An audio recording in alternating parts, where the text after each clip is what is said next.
Governor Glenn Youngkin. Governor, welcome to the program.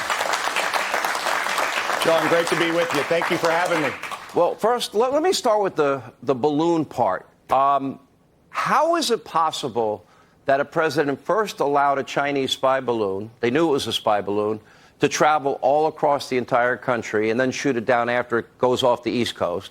And then how is it that the president orders the shooting down of objects that he has no idea what they are, and then says with certainty that it's not Chinese at all, with no way to tell what it is? He doesn't even know what it is.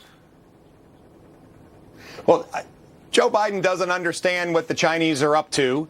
The Chinese have one goal, that's world domination at the expense of the United States. And in my business career, I had the opportunity to sit across the table from leaders in the Chinese Communist Party. I know what they're up to, and we have to react strong and swiftly. And he reacts weak and slowly.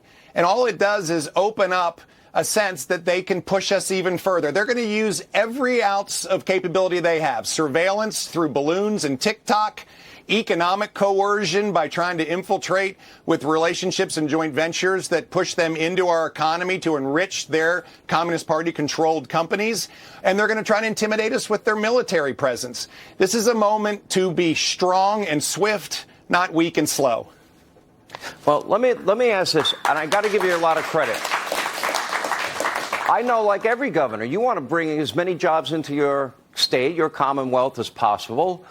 When Ford Motor Company approaches you about an electric vehicle deal, I'm sure you are very interested. You turn that deal down because of the China component and relationship. Explain why. Well, it was clear that the structure that Ford was using was simply one to mask through a relationship that really is a Trojan horse relationship to allow CATL, CATL, a company that is controlled and influenced by the Chinese Communist Party. Its CEO is a member of the most senior industrial planning group of the Communist Party, to get into the U.S. market and to tap into taxpayer incentives that are put in place to try to develop a non-Chinese Communist Party supply chain for electric vehicles.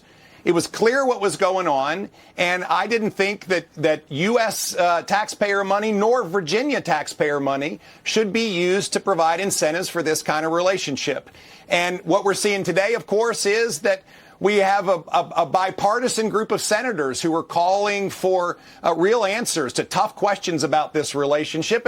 And Sean, even today, the Chinese government says they have concerns that CATL's technology will be taken away by the United States. I mean, this is a relationship that I was not going to see happen in the Commonwealth of Virginia, and I sure hope that it gets the scrutiny that it deserves, because it truly is a Trojan horse relationship for a company that is controlled by the Chinese Communist Party. Governor, let me go to the other issue I mentioned, and I give you a lot of credit for this, too.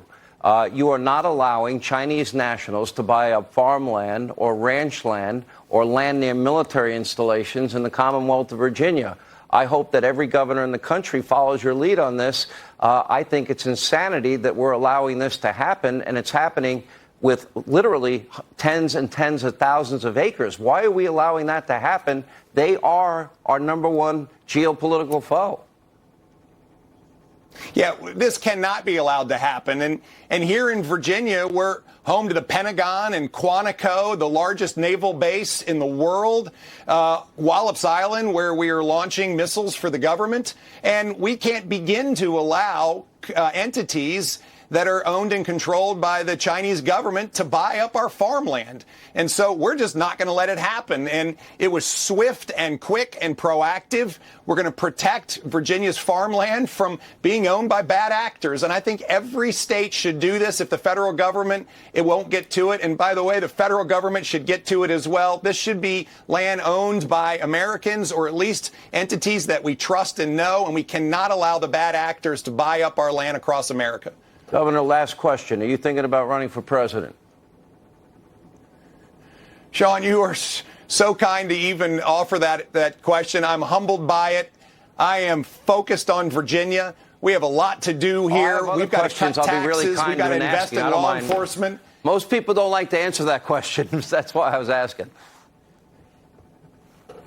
Well, I am very focused on Virginia, and I think we've got an enormous amount to address with reducing taxes, investing in law enforcement, investing in our schools. You know, parents matter in Virginia, and we go to work every day to make sure that we are protecting the rights of our parents to make decisions for their children.